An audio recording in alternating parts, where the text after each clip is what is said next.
নমস্কার বন্ধুরা, ছেঁড়া পাউরুটি ভাজা তৈরি করব। পাউরুটি ছিঁড়ে নিয়েছি, একটা কাঁচা ডিম, একটি বড় পেঁয়াজ কুচিয়ে নিয়েছি, একটা টমেটো কুচিয়ে নিয়েছি, আলু সিদ্ধ করে নিয়েছি কেটে, কারি পাতা, কাঁচা লঙ্কা কুচি।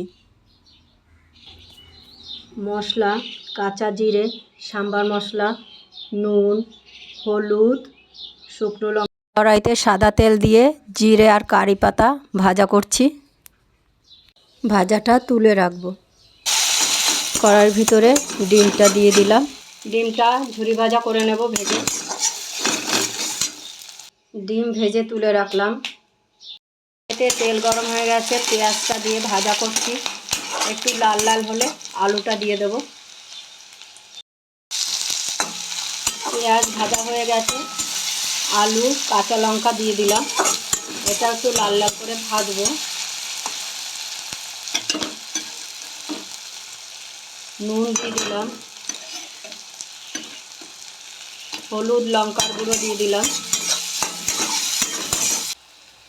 সাম্বার মশলাটা দিয়ে দিলাম, পাউরুটিগুলো দিয়ে দিলাম। পাউরুটিগুলো আপনারা আগে হালকা তেলে ভেজে নিতে পারেন। আমি এইভাবে ভাজলাম। আপনার ইচ্ছা করলে আগে আলতো করে একটু ভেজে তুলে রাখবেন।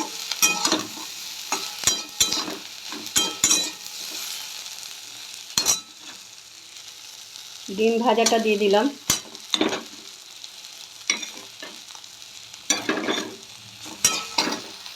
এখন ওলট পালট করে সুন্দর করে ভাজা করব। যেরকম আমরা চাউমিন, ম্যাগি ভাজা করি সেইভাবে ওলট পালট করে সুন্দর করে ভাজা করবে। আমাদের খাবার রেডি। সব ভাজাগুলো সুন্দর ভাজা হয়ে গেছে। কারি পাতা, জিরা ভেজে রেখেছিলাম, সেইটা দিয়ে দিলাম।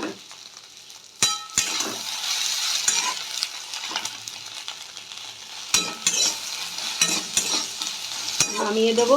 আমাদের রান্না তৈরি। বন্ধুরা, আমাদের ছেঁড়া পাউরুটি ভাজা তৈরি হয়ে গেছে। সুন্দর করে ভেজে নিয়েছি। খাবারের গুণাগুণ বজায় আছে। এইভাবে সুন্দর করে সস দিয়ে সাজিয়ে দেবেন। বাচ্চাদের একঘেয়েমি পাউরুটি ভালো লাগে না, এইভাবে করে দিলে ভালো লাগবে।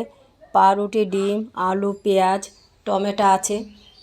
আশা করি সবার ভালো লাগবে। সবাই একবার বাড়িতে অবশ্যই করবেন। সুন্দর টিফিন হয়ে যাবে বাচ্চাদের। বাচ্চারা একটি রঙিন খাবার পছন্দ করে। ধন্যবাদ বন্ধুরা, অবশ্যই তৈরি করবেন।